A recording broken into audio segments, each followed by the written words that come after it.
सियासी मैदान की हर बड़ी खबर से आगाह रहने के लिए हमारे चैनल आजाद सियासत को सब्सक्राइब करें और बेल आइकन को प्रेस करें। जी ये कोई इत्तेफाक नहीं है कि ये मिलिट्री कोर्ट वाला जो फैसला है ये फैज हमीद साहब के फैसले के बाद फौरी तौर पर आया। और जाहिर है इन सारे फैसलों को और इस तरह के जितने लीगल एक्शंस हैं उनको इमरान खान साहब के लिए मजीद प्रॉब्लम्स की ही शक्ल में देखा जा रहा है कि ये उनके लिए एक तरह का लीगल नजला एक और गिरने वाला है उनपे। और 24 के बाद यही चीज एक्सपेक्टेड भी थी और यही सुनने में भी आ रहा था कि इमरान खान साहब के लिए और बिलखुसूस पार्टी के लिए मजमूई तौर पर भी प्रॉब्लम्स बढ़ने वाली हैं। और वही होता हुआ नजर भी आ रहा है क्योंकि ये जो फैसला है इसमें बड़ी एक अहम बात यह है कि सजाओं का कहा गया है कि जिनको सजा हो रही है उनको बाकायदा इस हवाले से सजा उनको जो दी गई थी पिछले फैसले में जिसको होल्ड पे रखा गया था सुप्रीम कोर्ट की तरफ से उनको एग्जीक्यूट कर दें और जिनको रिहाई मिल रही है या कोई भी उनको रियायत मिल रही है तो उनको रियायत देकर उनको रिहा कर दिया जाए। लेकिन साथ साथ फिर ये भी कहा गया है कि जो असल फैसला है वो मौसम सरमा की जो तातीलात हैं उसके बाद किया जाएगा। तो एक ऐसा भी लग रहा है कि जैसे फैसला बाद में आएगा लेकिन जो सजाएं हैं जो इसकी वजह से होनी है वो पहले हो जाएंगी। तो अगर फैसला उसके बरक्स आता है और इस पूरे सिविलियंस के ट्रायल के खिलाफ आता है तो फिर वो जो लोग हैं जिनको सजा होनी है उनको सजा तो हो चुकी होगी और वो जाहिर है फिर वो सजा अपनी काट भी रहे होंगे जेल वगैरह में जो भी उनका होगा मामला तो वो पाबंद सलासिल भी होंगे। तो एक तो थोड़ा सा ये कॉमन सेंस के बल्कि काफी कॉमन सेंस के अगेंस्ट है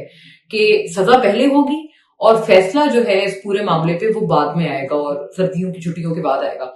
तो बहरहाल इसमें जो इम्प्लीकेशंस हैं वो इसकी डायरेक्ट तौर पर पीटीआई के ही ऊपर हैं। और ये बात यही की जाती थी कि जी पीटीआई को सजाएं अगर हमने 9 मई में देनी है तो रियासत सजा इसी सूरत दे सकती है कि अगर मिलिट्री कोर्ट का ट्रायल उनका चलेगा तो तभी सजा हो पाएगी। और जो आम अदालतें हैं वहां पर सजाएं नहीं हो रही हैं क्योंकि वाकई नहीं हो रही हैं, इसमें तो कोई शक शुबा नहीं। अंडर ट्रायल ये मामला तकरीबन 1.5 साल से जायद से है लेकिन फिर भी जो सजाएं हैं वो नहीं हो रही थी। उसके डिफेंस में ये कहा जाता था कि वो उसी सूरत होंगी कि जब मिलिट्री ट्रायल चलेगा। तो आई थिंक एक तो जाहिर है वो उस चीज को गो अहेड मिल गया है पीटीआई के लिए। Obviously there are further troubles ahead, इसमें कोई शक नहीं। लेकिन जो एक लॉजिकल कंक्लूजन से दूर है ये वाली पूरी चीज, इसको भी मेरा ख्याल है हम लोग नजरअंदाज नहीं कर सकते हैं कि ये मायूब बात है कि एक एक सिलसिले में सजा पहले होनी है और उस पूरे केस के ऊपर जो मजमूई वर्डिक्ट है वो जी छुट्टियों के बाद आएगा। देखिए फैज हमीद साहब के ट्रायल के हवाले से जाहिर है इसका जो डायरेक्ट असर है वो पीटीआई के ऊपर है और इसमें कोई शुबा नहीं क्योंकि पीटीआई वाले मैं खासा इस बात पे पहले भी हैरान हुई थी क्योंकि जब ये मामला इनिशिएट हुआ था आज से कुछ माह पहले तब भी पीटीआई वाले फैज हमीद साहब से ऐसे बन गए थे लाताल्लुकी का इजहार कर रहे थे कि जैसे हमें तो पता ही नहीं ये नाम किसका है, फैज हमीद साहब कौन होते हैं, कहाँ होते हैं, किधर रहते हैं, अच्छा नाम सुना है। मतलब इस तरह का पीटीआई की तरफ से एक उनका रिएक्शन आया था जो कि खासा मायूब था और बहुत अजीब सी बात थी कि उन्होंने ऐसे डिसोन कर दिया कि जैसे तो ये हमें तो नाम भी नहीं सुना था हमने इस बंदे का, ये कौन होता है। तो वो नहीं कहते कौन साहब होते हैं, उस तरह से वो फैज हमीद साहब को उन्होंने डिसोन कर दिया। तो उसी चीज का एक तसलसल है कि इमरान खान साहब के गालिबन अपने भी जो बयानात हैं जो उन्होंने फैज हमीद साहब के हवाले से दिए थे बिलखुसूस पार्लियामेंट को मैनेज करने के हवाले से जो उन्होंने अपने प्राइम मिनिस्टरशिप से हटने के बाद अपने आउस्टर के बाद दिए थे, वो मामलात और वो कुछ बयानात फैज हमीद साहब के लिए प्रोबेबली बतौर एक तरह से एक एविडेंस उनको दिखाए जाएंगे कि जी आपके हवाले से तो बाकायदा टेस्टिमोनियल्स मौजूद हैं फॉर्मर प्राइम मिनिस्टर के कि आप उनकी सियासी मामलात में मदद करते थे। तो आई थिंक फैज हमीद साहब ऑब्वियसली अपनी जान अपना पल्ला झाड़ने के लिए एक लॉजिकल बात है कि जिसका टेस्टिमोनियल है यानी इमरान खान साहब का वो उसी के खिलाफ कोई बात करेंगे कि जी मैं अंडर प्रेशर था या whatever the circumstances are. वो कुछ भी अपने दिफा में कोई ऐसी बात बोलेंगे कि जो जिस शख्स की गवाही दी जा रही है उनके लिए उनके खिलाफ उस शख्स को दरअसल इम्प्लीकेट करें यानी इमरान खान साहब को इम्प्लीकेट करें। तो एक तो मेरा ख्याल है पीटीआई जितना मर्जी अपना पल्ला झाड़ने की कोशिश करे लेकिन फैज हमीद साहब के मामले से वो इस तरह से लाताल्लुकी नहीं कर सकते कि नहीं हमें नहीं पता फैज हमीद साहब कौन है और ये फौज का अंदरूनी मामला है। आई थिंक ये बिल्कुल एक मज़ाका खेज सा मौकफ है।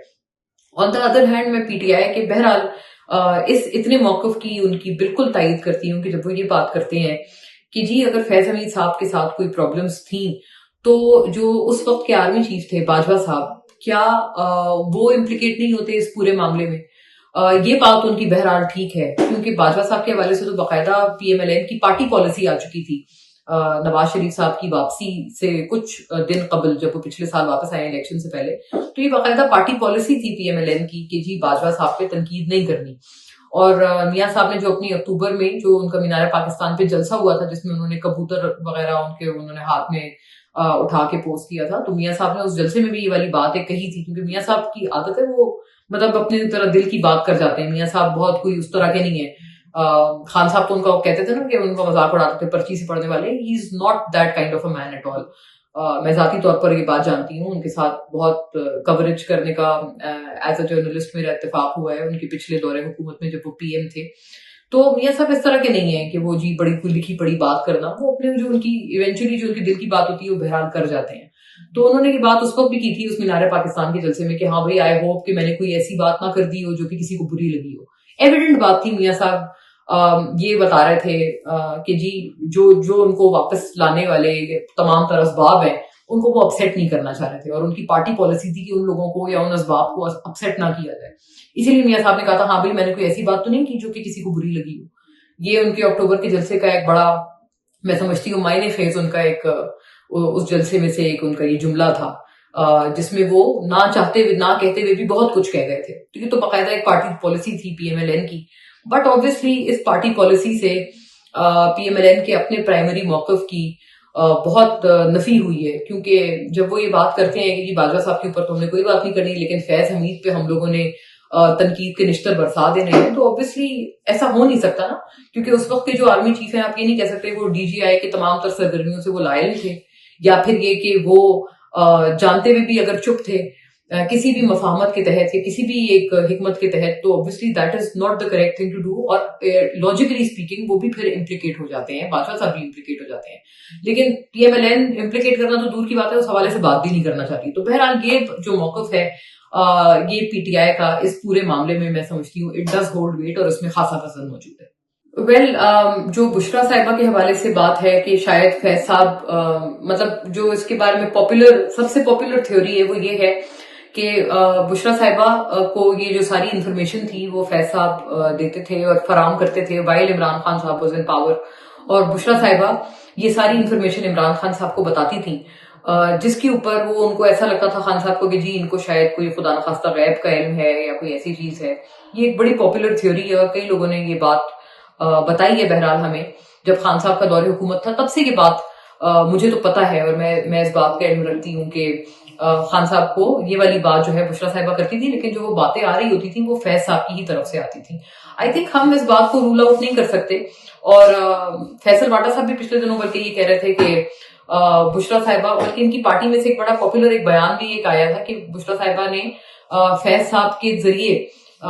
ये बात उन्होंने डिसाइड की, और फिर उन्होंने इमरान खान साहब को कन्विंस किया कि जब ये आसिम मुनीर साहब के आर्मी चीफ बनने का मामला चल रहा था, तो दरअसल फैज साहब थ्रू बुशरा साहिबा कन्विंस्ड इमरान खान साहब की वो जी मार्च करें, पिंडी वाला मार्च करें, और पूरे इस अमल को एक तरह से रोकने की कोशिश करें। वरना ये भी एक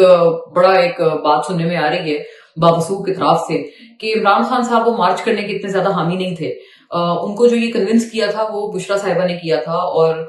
बुशरा साहिबा को भी जो ये अल्टीमेटली बात बताई थी या जो कन्विंस की थी वो फैज साहब ने की थी। मैं इसमें एक खबर देना चाहती हूँ, और वो खबर ये है कि फैज साहब के कुछ राब्ते जो है वो PMLN वालों से भी थे। PMLN की जो रूलिंग फैमिली है, जिसको आप चले शरीफ फैमिली कहते हैं, शरीफ फैमिली से एक बहुत प्रोमिनेंट नाम है जो कि फैज साहब से राब्ते में थे, और उनका बेसिकली वो एक तरह से एक लॉबी कर रहे थे with in his own party कि जी फैज साहब मुझे कह रहे हैं कि आप मुझे अगर आर्मी चीफ बना देते हैं, once you are in power, तो अगर आप लोग मुझे आर्मी चीफ बना देते हैं तो उस सूरत में मैं भी बहुत लीथल साबित होऊंगा इमरान खान साहब के लिए, और मैं भी उनके लिए उनके खिलाफ वो सारी चीजें कर जाऊंगा जो कि मे बी आपकी मुझसे तवक्को है। तो ये एक बड़ी पॉपुलर बात है फैज साहब के हवाले से कि उन्होंने PMLN में भी अपनी लॉबी करने की कोशिश की थी through a very prominent member of the Sharif family. तो ये भी एक मैं खबर की बुनियाद पर ये एक बात बता रही हूँ कि फैज साहब ने अपने जो राब्ते थे, एक तो the answer to your question is के जाहिर है मैं समझती हूँ कि बुशरा साहिबा के लिए भी इसमें प्रॉब्लम्स यकीनन हो सकती हैं इस पूरी इम्प्लीकेशन में फैज साहब की, लेकिन एक इसके साथ साथ ही एक इजाफी खबर ये है कि उनके कुछ रवाबित PMLN के लोगों से भी थे। हाँ, अब वो एक्सप्लोर कितना होते हैं इस पूरे प्रोसीडिंग्स के दौरान उनको कितना ज्यादा जिसे कहते हैं ना उनको आगे बढ़ाया जाता है या उनमें उनमें कितना ज्यादा प्रोब किया जाता है, उनको कितना ज्यादा इन्वेस्टिगेट किया जाता है, ये यकीनन वक्त बताएगा। और पीएमएलएन के हालात जो वर्किंग एस्टेब्लिशमेंट से हैं, मैं समझती हूँ वो ये बात डिटरमाइन करेंगे कि ये बात कितनी आगे तूल पकड़ती है या कितना इसको प्रोब किया जाता है। लेकिन बहरहाल एज पर माई इंफॉर्मेशन ये एक बहुत एक अहम इत्तला है जो कि मौजूद है कि फैज हमीद साहब ने through PMLN members also and through Sharif family members also he had lobbied for himself to become the next army chief। देखिए, इमरान खान साहब का जो बयान है वो आई थिंक उनकी पार्टी के लिए बहुत बड़ी, उनकी पार्टी की लीडरशिप के लिए बहुत बड़ी चार्जशीट है। एक तो गौहर साहब, बैरिस्टर गौहर जो कि प्रेसिडेंट चेयरमैन है, एक तो जिस तरह से वो फैसल वाटा साहब से भी बगलगीर हुए हैं और उनसे मिले हैं, मैं नहीं समझती। और बैरिस्टर गौहर साहब के हवाले से बहरहाल इस तरह की बहुत सारी पहले भी इत्तलात मौजूद है, क्योंकि सबसे बड़ी बात तो ये है कि 24 का जो डू और डाई कॉल थी इमरान खान साहब की, उसमें बैरिस्टर गौहर साहब तो उसको थे ही नहीं। तो अगर चेयरमैन ही नहीं था पार्टी का, तो उनके हवाले से प्राइमरी तौर पर ये जो सवालात हैं, संगीन तरीन सवालात हैं और खदशात हैं, ये जन्म ले लेते हैं। और ये सिर्फ 24 की बात नहीं, बल्कि 24 से पहले भी इस तरह के जो खदशात थे वो बैरिस्टर गौहर के हवाले से पहले भी मौजूद थे। और यही बात है। देखें, एक तो मैं बात करूंगी कि इसमें अब कोई अभाम नहीं, बल्कि मैं समझती हूँ एक तरह से पीएमएलएन के लोग इस मामले में सही साबित हुए हैं। बहुत पहले सम डेज अगो बल्कि अता तारड़ साहब ने एक अपने प्रेस टॉक में बात की थी कि इमरान खान साहब तो जब ये जेल में इनसे मिलने जाते हैं तो इनको बाकायदा गालियां देते हैं और इनसे इस कदर अपनी बरहमी का या नाराजगी का इजहार करते हैं अपनी लीडरशिप से, तो कि तुम लोग तो कुछ कर ही नहीं रहे हो मेरे लिए। आई थिंक वो बात दुरुस्त थी। और अता तारड़ साहब की वो बात, गोया ये कि वो इनकी हरीफ पार्टी है, लेकिन फिर भी ये जो उनकी बात है अता तारड़ साहब की, इसकी एक तरह की तायीद हमें अस खुद पीटीआई की तरफ से मिल गई है। क्योंकि अब तो इमरान खान साहब ने भी अस खुद ये वाली बात की है कि जी पार्टी के लोग तो बड़े खुश नजर आते हैं, उनको तो मेरे कोई जेल में होने से कोई फर्क ही नहीं पड़ता। और ये बात बिल्कुल सही है कि पीटीआई की जो जेल से बाहर वाली कयादत है और जेल के पीछे वाली जो कयादत है यानी इमरान खान साहब, वो बिल्कुल एक पेज में नहीं पे नहीं है। उनके बीच में एक बहुत बड़ा डेफिसिट है जो कि मौजूद है। एक फैक्चुअल बात जो कि मैं पीटीआई की जेल से बाहर वाली कयादत के बारे में करना चाहती हूँ और उनके हक में करना चाहती हूँ, जो कि उनके हक में एक जाती है, वो ये जाती है कि देखें, जो भी नजला होता है या जो भी रेपरकशंस होते हैं या कॉन्सिक्वेंसेस होते हैं, वो बाहर के लोगों को ज्यादा उनका सामना करना पड़ता है। खान साहब तो ऑब्वियसली देखें, इसमें कोई शुबा नहीं, खान साहब तो ऑलरेडी अपने कॉन्सिक्वेंसेस का या जो उनके रेपरकशंस है उनका सामना कर रहे हैं, या वो ज्यादा वल्नरेबल हैं कि वो इस वक्त बाकायदा जेल में हैं और हुकूमत की एक तरह से आप समझे तहवील में है। हुकूमत उनके हवाले से जो भी उनके साथ सलूक हो सकता है वो उनके हवाले से अगर करना चाहे तो कर सकती है। तो इमरान खान साहब वल्नरेबल तो ज्यादा हैं, लेकिन वो लोग जो जेल से बाहर हैं वो भी उतने ही वल्नरेबल हैं, बल्कि शायद उससे ज्यादा वल्नरेबल हैं, क्योंकि जो भी चीज भुगतना पड़ेगी, खान साहब तो ऑलरेडी जेल में है, शायद उनसे आप इसके आगे उनके साथ कुछ और हुकूमत कर भी नहीं सकती है। जेल में ही रखेंगे ना, तो जेल में तो वो उनको 1.5 साल हो गए रखे हुए। लेकिन जो कयादत है जो जेल से बाहर है,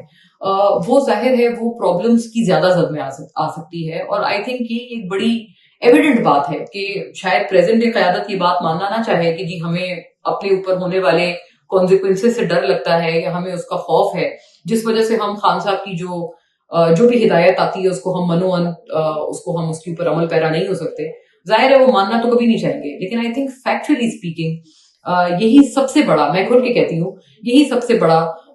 जो जेल के बाहर वाली कयादत है पीटीआई की, उनको सबसे बड़ा यही डर है, जिस वजह से वो इमरान खान साहब की पॉलिसी पे या उनकी लाइन पर अमल पैरा नहीं हो पा रहे। और फैक्चुअली स्पीकिंग वो नहीं हो पा रहे, इस बात की तायीद अब खुद किसी और ने नहीं, इमरान खान साहब ने अपने गुज़िश्ता रोज के बयान से कर दी है।